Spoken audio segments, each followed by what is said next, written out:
नमस्कार, मैं मोहम्मद आसिफ और आप देख रहे हैं एसपी 9 न्यूज़। एसपी 9 न्यूज़ में आज जो बात करने वाले हैं कन्हैया कुमार, सचिन पायलट और चिंतन शिविर के बारे में। सवाल तो पहला यही है कि क्या कन्हैया कुमार को चिंतन शिविर से कोई बड़ी ज़िम्मेदारी मिली है? क्या अध्यक्ष पद के लिए ज़िम्मेदारियाँ मिली है? इस पे बातचीत करेंगे। दूसरा जो अहम सवाल है वो ये कि क्या सचिन पायलट जो डिप्टी सीएम थे फिर उन्हें हटा दिया गया। मतलब कि वो खुद ही जो है इस्तीफ़ा दे दिए उन सब चीज़ों से। तो अब सवाल ये है कि क्या फिर उस पद को ना सँभालने के बाद क्या फिर से उन्हें एक सीएम को लेकर मसला चल रहा है? क्या उन्हें सीएम बनाया जाएगा या फिर सीएम का चेहरा बनाया जाएगा? क्योंकि राजस्थान में चुनाव होने वाले हैं, ये हम सब जानते हैं। इस पे आज हम लोग खोलकर बातचीत करेंगे। एक आखिर में जो सवाल है चिंतन शिविर हुआ जिसका आज आखिरी दिन रहा, उसमें क्या कुछ हुआ? राहुल गांधी ने क्या कहा? सोनिया गांधी ने क्या कहा? प्रियंका गांधी ने क्या कहा? पीएम मोदी के साथ-साथ मोदी सरकार पे क्या हमला किए गए चिंतन शिविर की तरफ से? इन तमाम सवालों को आज हम लोग बारीकी से समझने की कोशिश करेंगे। सबसे पहले शुरुआत करते हैं कन्हैया कुमार से। सोशल मीडिया पे कई ऐसे चैनल हैं जहां ये चला कि जिग्नेश मेवानी, कन्हैया कुमार जैसे दिग्गज नेता मौजूद थे, जो कि पूरी तरह से गलत है। हम सब जानते हैं जिग्नेश मेवानी जेल में है इस वक्त। तो कई लोग जो है फेक और गलत न्यूज़ भी चला रहे हैं, तो आप उससे सावधान रहें। अब कन्हैया की बात करते हैं। देखिए, जिस तरीके से चाहे वो सीडब्ल्यूसी की मीटिंग हो या फिर चिंतन शिविर हो या फिर इसके बाद फिर से सीडब्ल्यूसी की मीटिंग होने वाली है।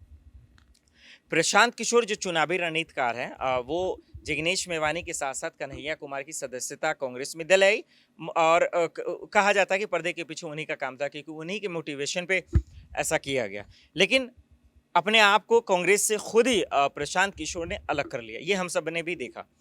तो अब सवाल ये है कि क्या कांग्रेस कोई ज़िम्मेदारी इन्हें देगी?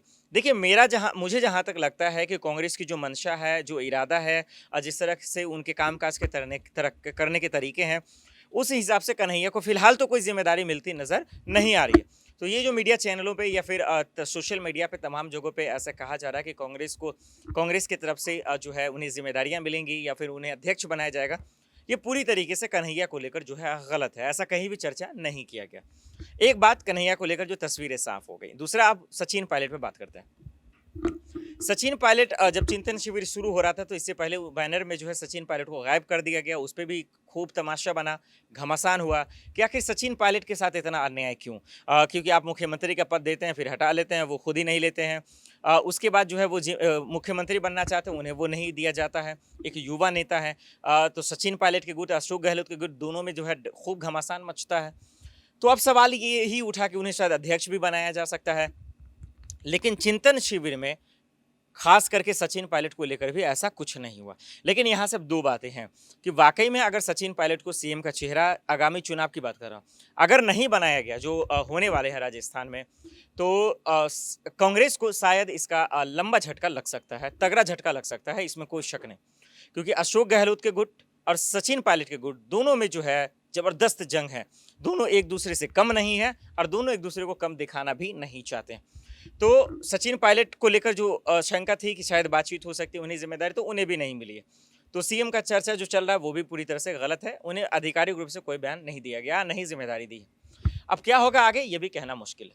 अब हम लोग बात करते हैं तीसरे सवाल पे। तीसरा सवाल ये कि चिंतन शिविर में राहुल गांधी ने क्या कुछ कहा, सोनिया गांधी ने क्या कुछ कहा और क्या जो है पीएम मोदी के साथ-साथ मोदी सरकार पे हमला बोला उन्होंने। देखिए, चिंतन शिविर को पहले समझते हैं कि आखिर उसकी मंशा क्या थी रखने की 3 दिन का, जो आज का आखिरी दिन था। चिंतन शिविर रखने का मतलब ये था कि 5 राज्यों में जिस तरह से करारी हार मिली कांग्रेस को, उसके बाद सीडब्ल्यूसी की मीटिंग हुई, G23 के नेता भी आए और इस बात को लेकर मंथन चल रहा था कि कांग्रेस को कैसे दुरुस्त किया जाए। मंथन चल रहा था, कोई फ़ायदा नहीं हुआ। सीडब्ल्यूसी का रिज़ल्ट वही निकला जो हार के बाद जो कांग्रेस दिख रही थी। उसके बाद चिंतन शिविर रखा गया 3 दिनों का राजस्थान के उदयपुर में। वो इसलिए रखा गया कि एक रिज़ॉर्ट में रखा गया ताकि तमाम कांग्रेस के नेता मौजूद हो, 400 के आसपास नेता मौजूद भी हुए। यहाँ से क्या निकला? कुछ भी नहीं निकला। यही तैयारी की गई 2024 में कैसे मोदी सरकार को हराना है और कैसे अपने आप को मजबूत करना है। इन तमाम चीज़ों में कांग्रेस की मुझे सबसे अच्छी बात ये लगी और कांग्रेस की अच्छी बात यही थी मेरे हिसाब से कि राहुल गांधी या सोनिया गांधी तमाम लोगों ने सिर्फ यही कहा कि आपको ग्राउंड पे उतरना पड़ेगा। क्या कहा उन्होंने? फिर से एक बार मैं रिपीट कर रहा हूँ वंस अगेन। आपको ग्राउंड पे उतरना पड़ेगा, नेता के कार्यकर्ताओं को ग्राउंड पे उतरना पड़ेगा, कांग्रेस को ग्राउंड पे उतरना पड़ेगा। कांग्रेस की यही सबसे अच्छी बात थी कि आज जो 5 राज्यों में हार हुई है ना, वो ग्राउंड पे नहीं होने की वजह से हुई है। अगर कांग्रेस अभी से ग्राउंड पे उतर जाती है, तो शायद आगामी चुनाव, जो विधानसभा चुनाव है, चाहे वो गुजरात का चुनाव हो या फिर मध्य प्रदेश, माफ़ कीजिए, मध्य प्रदेश में भी, हाँ, राजस्थान, हिमाचल प्रदेश और लोकसभा सबसे बड़ा चुनाव, तो शायद कुछ बेहतर रिजल्ट मिल सकते हैं। हार-जीत तो अपनी जगह पे। एक बात अच्छी ये थी, साथ ही साथ राहुल गांधी ने ये भी आज कहा अपने संबोधन में, चिंतन शिविर के संबोधन में राहुल गांधी ने साफ शब्दों में कहा कि आज देश में सबसे ज़्यादा बेरोजगारी है, इसका जिम्मेदार मोदी सरकार है। उन्होंने खुलेआम तरीके से जो है उन पर हमला बोला। साथ ही साथ राहुल गांधी ने ये भी कहा कि आज देश में जो महंगाई बढ़ रही है, उसका भी जिम्मेदार मोदी सरकार है। साथ ही साथ उन्होंने ये भी कहा कि आज देश में न्यायपालिका पे सरकार दबाव बना रही है। देखिए, बड़ा आरोप लगा रहे हैं राहुल गांधी। अब इसकी तरफ से बीजेपी क्या कुछ कहती है, इसका इंतजार तो करना ही पड़ेगा और ज़रूर हम आपके सामने रखेंगे। फिर उन्होंने इतना ही नहीं, आगे अभी सुनिए, एजेंसियों का इस्तेमाल कर रही है। देखिए, आज से 2 महीने पहले हम आपको एक रिपोर्ट कर बताए होंगे पेगासस को लेकर किस तरह से खेल चल रहा है। पेगासस को लेकर भी हमला किया। उन्होंने कहा कि पेगासस के जरिए आज लोगों को मजबूर और कमज़ोर किया जा रहा है, डराया जा रहा है। ये तमाम चीज़ राहुल ने की जो मोटी बात है वो मैं कह रहा हूँ, ऐसा उन्होंने कहा। सोनिया गांधी भी ने यही कहा कि आज मोदी सरकार जो है गलत अल्पसंख्यकों को निशाना बना रही है और दहशत फैलाने की कोशिश की जा रही है। तो अब इस चीज़ से एक चीज़ समझ में आया कि ऐसा तो आपने हमेशा से करते हैं, ट्विटर वॉर भी करते हैं, ट्विटर पे रिट्वीट करते हैं, लेकिन मोदी सरकार को इन सब चीज़ों से फ़र्क पड़ता तो नहीं है, क्योंकि उनके नेता मंत्री को इतना अहंकार और गुरूर है कि विपक्ष का फ़र्क क्या पड़ता है। तो अब इन सब चीज़ों में एक ही चीज़ समझ में आया कि आप कन्हैया को ज़िम्मेदारी दें या ना दें, सचिन पायलट को ज़िम्मेदारी दें या ना दें, आप अशोक गहलोत की कुर्सी छीनें या ना छीनें, सचिन पायलट भले ही कांग्रेस के साथ रहें ना रहें, लेकिन एक चीज़ तो साफ हो गया है कि अगर आप ग्राउंड पे नहीं उतरेंगे ना, तो जो उम्मीदें बची हैं कांग्रेस की, वो भी ख़त्म हो जाएंगी। ये बात कांग्रेस को समझना पड़ेगा। और आखिर में जाते-जाते आपको ये भी बता ही देते हैं कि कांग्रेस में जो उन्होंने एक बात अच्छी कही कि ग्राउंड पे उतरना, अगर वो ग्राउंड पे उतरते हैं तो आने वाला समय और भी शानदार हो जाएगा कांग्रेस के लिए। और जो एक उम्मीद की किरण बची हुई है कि शायद वो क्या बीजेपी से मुकाबला कर पाएंगे, चाहे गुजरात में, चाहे 2024 के लोकसभा चुनाव में, बिल्कुल कर सकते हैं, लेकिन उसके लिए ग्राउंड पे उतरना पड़ेगा। अब एक बात और समझते चलते हैं कि कांग्रेस में होता क्या। इंग्लिश में कहावत भी है ना कि is it easy to say but not difficult to do. कहना आसान है, करना मुश्किल है।